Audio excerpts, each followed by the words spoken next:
నమః శివాయ.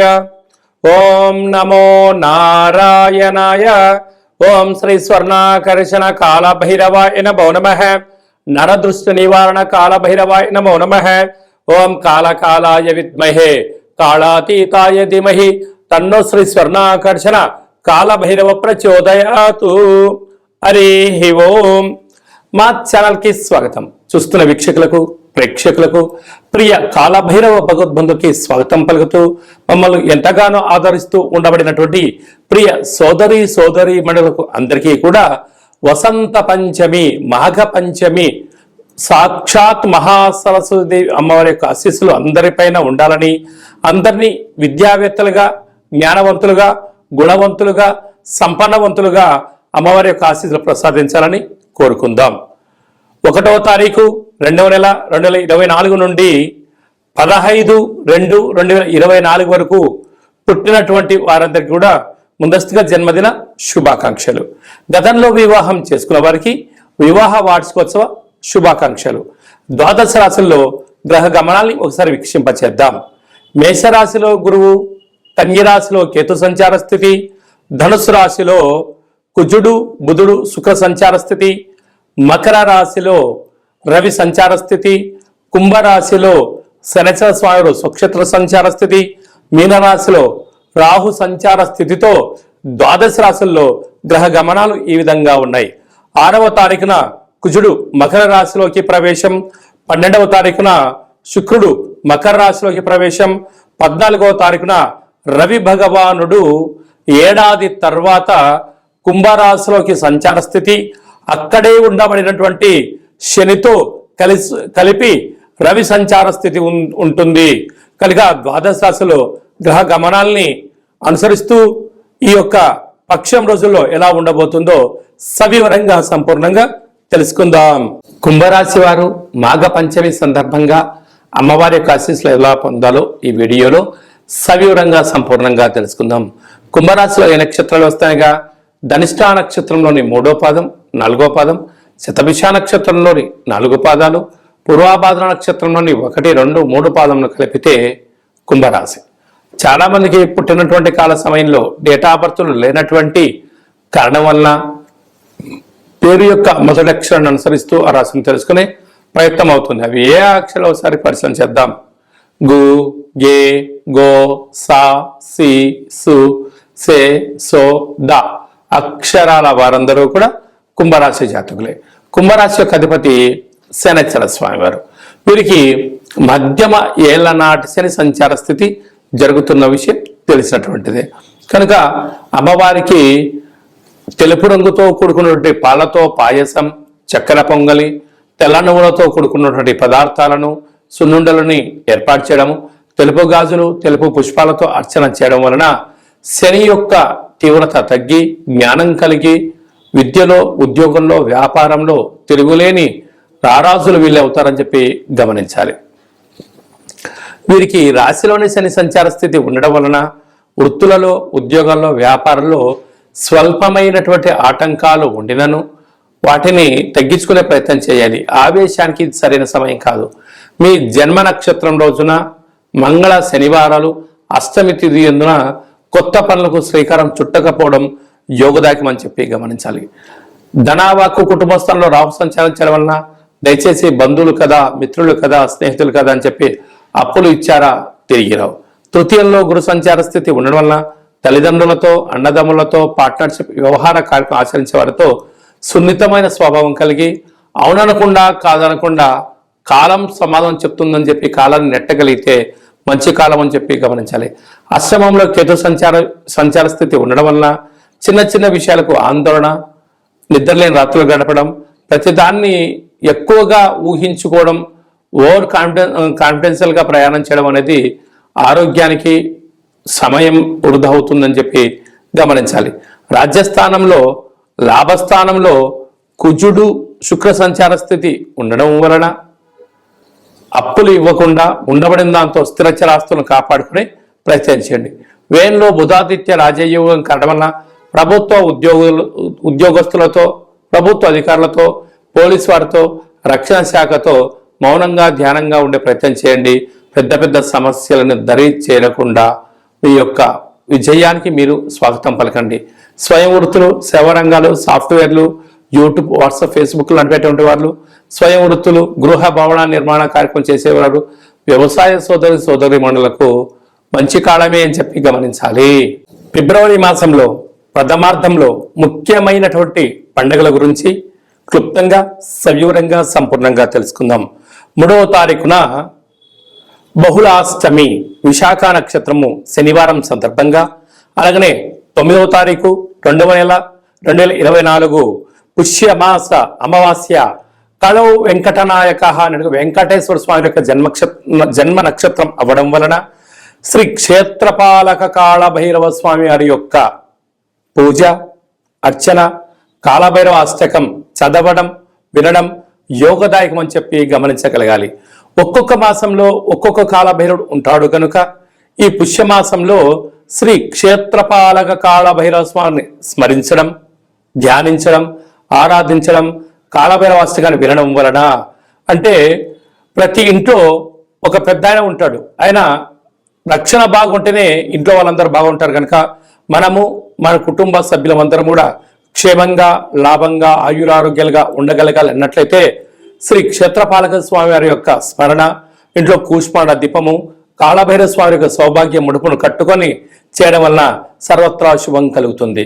అలాగా మీకు ఇంట్లో చేసుకోలేనటువంటి వసతి లేనటువంటి వారందరూ ఈ కింది నెంబరు సంప్రదించినట్లయితే, మీ గోత్రనామాలు పంపించినట్లయితే మీకు వీడియో కాల్ ద్వారా మన యొక్క నరదృష్టి నివారణ కాళభైరవ స్వామి యొక్క దేవాలయంలో అర్చన, అభిషేకము, పుష్ప దీపము, హోమ కార్యక్రమంలో చేయించి స్వామి యొక్క ప్రసాదాన్ని మీకు కొరియర్ ద్వారా ఇంటికి పంపించడం కూడా జరుగుతుంది.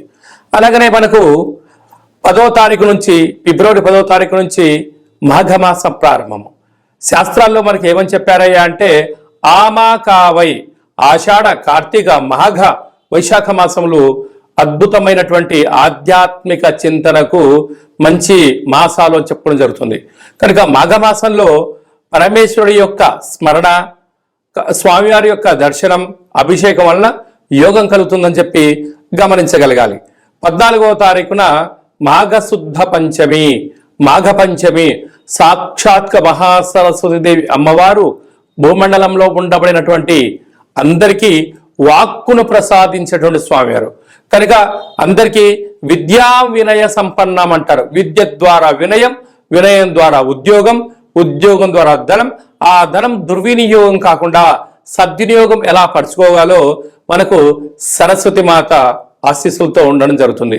అందుకే మనము 3వ సంవత్సరం చిన్నపిల్లలకు పడగానే మొట్టమొదటి అక్షరాభ్యాసం ఎప్పుడు చేయించాలి అని చెప్పి అనేక మంది తల్లిదండ్రులు ఎదురు చూస్తూ ఉంటారు. ఆ రోజు మీ యొక్క చిన్నపిల్లలని సరస్వతి మాత దేవాలయానికి తీసుకొని వెళ్ళి అక్షరాభ్యాసం ఓం నమ శివాయ సిద్ధం నమమ అనేటువంటి మంత్రంతో సరస్వతి మాత పూజ చేయించి వ్రాయించడం, అలాగనే చదువుతూ ఉండబడిన విద్యార్థులందరూ కూడా బుక్స్, పెన్నులు, స్లేట్స్, ల్యాప్టాప్స్, ప్రస్తుత కాలమాన ప్రకారంగా ఆధునికంగా చదువుకునే ఏ వస్తువులైనా కూడా అమ్మవారి దగ్గర పెట్టి పూజ చేసి ఇలాంటి ఆ కుంకుమను తీసుకొని వచ్చి పూజ చేసుకోవడం వలన సంగీతము, సాహిత్యము, నృత్యము అనేక కార్యక్రమాల్లో విజయానికి అమ్మవారి యొక్క ఆశీస్సులు ఉంటాయని చెప్పి గమనించగలగాలి. ఆ రోజు వీలైనంత వరకు కూడా మనకు తెలుపు రంగు వస్త్రాలు ధరింపచేయడము, చక్కెర పొంగలి లాంటివి, పాయసంతో కూడుకున్నటువంటి దద్దోజనం లాంటివి నైవేద్యం అమ్మవారికి పెట్టి 10 మంది భక్తులకు ప్రసాదం పంచడం వలన అమ్మవారి యొక్క కృప కటాక్ష వీక్షణలు మన అందరిపైన ప్రసరిస్తాయని చెప్పి గమనించాలి. కనుక అదే కాకుండా ఈ యొక్క ఫిబ్రవరి నెలలో ఈ ప్రథమార్థం అంతనూ కూడా అద్భుతమైన విజయం ఇంకనూ సాధించగలగాలి అన్నట్లయితే ఈ యొక్క పాత్ర కంచు పాత్ర అంటారు. స్వర్ణాకర్షణ కాళభైరవ స్వామి వారి యొక్క అక్షయ పాత్ర. అక్షయము అనగా నశించబడినటువంటిది. కాళభైరుడు అనగా కాలాన్ని శాసింపజేసే శక్తి కేవలం కాళభైరుడికి మాత్రమే ఉంటుంది. కాళభైరవ స్వామి వారు కాశీ క్షేత్రంలో ఉండడము, కాశీ క్షేత్రానికి క్షేత్రపాలకుడుగా ఉండడం జరుగుతుంది. అలాగే ఉజ్జయిని క్షేత్రంలో కూడా అక్కడ ప్రాంతానికి అంతడు ఆయనే తిరుగులేని చక్రవర్తి. అలాంటి ఆ కాళభైరవ స్వామి స్మరణ, ధ్యానము, అలాగే ఈ అక్షయ పాత్ర మన గృహంలో ఉంచుకొని ప్రతిరోజు ఉదయము సాయంత్రము మీరు పూజా కార్యక్రమం ముగించుకున్న తర్వాత 2 అగరబత్తులను తిప్పి ఈ యొక్క కర్ర సహాయం ద్వారా వీటి ఇలా చిన్నగా శబ్దం చేసినట్లయితే ఓంకార శబ్దం రావడం జరుగుతుంది. అలాగా ఈ ఓంకార శబ్దాన్ని ఎలా సృష్టించాలి అన్నట్లయితే మనము గృహంలో ఇసురాయిని ఎలా తిప్పుతామో అలా చిన్నగా ఇక్కడ తిప్పగలిగినట్లయితే ఓంకార శబ్దం రావడం జరుగుతుంది. ఈ యొక్క శబ్ద తరంగాల ద్వారా మానవుని శరీరంలో ఉండబడినటువంటి మూలాధార, స్వధిష్టాన, మణిపూర్వక, విశుద్ధ, అనహత, ఆజ్ఞా చక్రాలు వికసింపచేసి గృహంలో ఉండబడినటువంటి నరదృష్టి, శత్రుదృష్టి, భూత, ప్రేత, పిచాచ, బ్రహ్మర, యక్షర, యమదూత, శాకిని, డాకిని, గ్రహ దోషాలు, తంత్ర ప్రయోగాలు, తాంత్రిక ప్రయోగాలు, నరదృష్టి దోషాలు తొలగిపోతాయని చెప్పి గమనించాలి. మరొక్కసారి శబ్దం చేసే ప్రయత్నం చేద్దాం.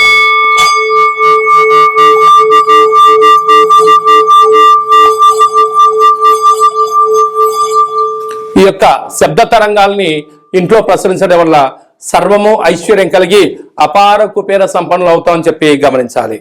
ఈ యొక్క అక్షయ పాత్రతో పాటు ఒక కాళభైరవ స్వామి యొక్క పిరమిడ్ని, సౌభాగ్య ఒట్టిని, డాలర్ని, కంకణాన్ని, మీ యొక్క పేరు పైన 41 రోజులు కుష్మాండ దీపాన్ని, కాళభైరవ హోమాన్ని మీకు ప్రత్యక్ష ప్రసారంగా చూపించి స్వామి యొక్క ప్రసాదాన్ని మీకు అందజేయడం జరుగుతుంది.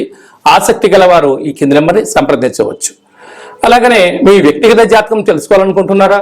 మీ పుట్టినటువంటి తేదీ, నెల, సంవత్సరం, పుట్టిన సమయం రాసి మీరు వాట్సాప్లో పంపించగలిగినట్లయితే సంపూర్ణంగా 100 సంవత్సరాల జాతకాలు రాసి పంపించి మీరు పుట్టినప్పుడు గ్రహ గమనాలు ఎలా ఉన్నాయి, ప్రస్తుతం ఎలా ఉన్నాయి, రాబోయే కాలంలో ఎలా ఉన్నాయో సవివరంగా సంపూర్ణంగా తెలియజేయడం జరుగుతుంది. అలాగే డేట్ ఆఫ్ బర్త్లు లేనటువంటి అనేక మందికి మీ పేరు మొదటి అక్షరాన్ని అనుసరిస్తూ గవళ ద్వారా అనగా రమణ శాస్త్రం ద్వారా భూత, భవిష్యత్, వర్తమానాన్ని కాళభైరవ ఉపాసన చేత తెలియజేయడం జరుగుతుంది. ఆ పేరు కూడా సక్రమంగా లేదు, ఒక్కొక్కరికి 2-3 పేర్లు ఉన్నాయి అనుకుంటే వారికి వారి యొక్క ముఖఛాయలను అనుసరిస్తూ వారి యొక్క చేతి యొక్క హస్తరేఖలను గమనిస్తూ గవలు వేసి తెలియజేయడం జరుగుతుంది. అలాగనే మీ అబ్బాయికి కానీ అమ్మాయికి కానీ ఎంత ప్రయత్నం చేసినా వివాహం అవ్వడం లేదా, ఎందుకు అవ్వట్లేదో తెలియజేస్తూ వచ్చేటువంటి అబ్బాయి కానీ అమ్మాయి కానీ గణాలు, గుణాలు, ఆ యొక్క వారి వివాహ తదనంతరము సంతానము, యోగము, ఎలాంటి యోగాలు ఉన్నాయి కూడా తెలియజేయడం జరుగుతుంది. అలాగనే గతంలో వివాహమైన దంపతులు తరచుగా గొడవపడడం, పోలీస్ స్టేషన్లు గొడవలతో దారితీస్తున్నాయా, ఎందుకలా దారితీస్తున్నా తెలుసుకొని పార్వతీ పరమేశ్వరులాగా ఉండేటువంటి ఆధ్యాత్మిక సలహాలు, సూచనలు మీకు ఇవ్వడం కూడా జరుగుతుంది. అలాగనే చాలా మందికి జన్మకు శివరాత్రి అన్నట్టుగా బర్త్డే, మ్యారేజ్ డే సంవత్సరానికి ఒకసారి వస్తుంది. ఆ బర్త్డే వచ్చిన రోజన్న ఇంట్లో శుచి శుభ్రతగా ఏర్పాటు చేసుకొని నూతన పట్టు వస్త్రాలు ధరింపచేసుకొని ఇంట్లో ఒక లక్ష్మీ గణపతి హోమము, ఆయుష హోమం చేసుకొని 10 మందికి అన్న ప్రసాద వితరణ చేయండి. మీకు సంవత్సరాంతం ఆయురారోగ్యాలుగా ఉంటాయి. అలా కుదరలేనటువంటి పక్షంలో మన యొక్క దేవాలయంలో 12 జ్యోతిర్లింగేశ్వర స్వామి వారికి, సహస్ర నర్మదా శివలింగేశ్వర స్వామి వారికి, శ్రీ కాళీ సమేత నరదృష్టి నివారణ కాళభైరవ స్వామికి మీ పేరు పైన అర్చన, అభిషేక, హోమ కార్యక్రమాలు చేయించి మీకు ప్రసాదం కూడా అందజేయడం జరుగుతుంది. కనుక మనమందరము కూడా జన్మదిన వేడుకలు చేసుకుందాం. వివాహ వార్షికోత్సవ కార్యక్రమం జరుపుకొని మీ ఇద్దరి మధ్యలో ఉండబడినటువంటి ఆటంకాలను తొలగించుకునే మానవ ప్రయత్నం చేద్దాం. అలాగనే మనం ఇంట్లో కాళభైరవ పూజ చేసుకోవాలి. ప్రతిరోజు మన పైన అర్చన ఎలా చేయించుకోవాలి, ప్రతిరోజు మన అభిషేకం ఎలా చేయించుకోవాలి అనే విషయాలన్నీ కూడా ఈ కింద మనం సంప్రదించినట్లయితే మీకు అందరికీ కూడా ఆ కాళభైరవ స్వామికి ఆశీస్సులను ప్రసాదింపజేయడం జరుగుతుంది. అలాగనే ఈ మాఘమాసంలో పంచమి తిథి అమ్మవారి ఆశీస్సులు ఉండాలని కోరుకుంటూ ఆశీర్వదించాం. ఓం ప్రణో దేవి సరస్వతి వాజేభిర్వాజినీవతి ధీనామ విత్రీవతు మహాకాళి మహాలక్ష్మి మహాసరస్వతి దేవతాభ్య నమో నమః. అందరిపైన ఆ సరస్వతి మాత ఆశీస్సులు ఉండాలని కోరుకుంటూ ఆశీర్వచనం. ఈ వీడియో మీకు నచ్చినట్టయితే లైక్ చేయండి, షేర్ చేయండి, మా ఛానల్ని సబ్స్క్రైబ్ చేసుకోండి. మేము చేస్తున్న ఆధ్యాత్మిక వీడియోలు అందరికన్నా ముందుగా మీరు చూడాలి అన్నట్లయితే గంట సింబల్ని ప్రెస్ చేయండి, అలానే బటన్ కూడా తెలియచేయండి. మీరు ఎవరి క్షేమాన్ని అయితే కోరుకుంటున్నారో లేక మీ క్షేమాన్ని ఎవరైతే కోరుకుంటున్నారో ఈ ఆధ్యాత్మిక సమాచారాన్ని చేరవేసి భగవంతుడి యొక్క ఆశీస్సులు పొందగలరు.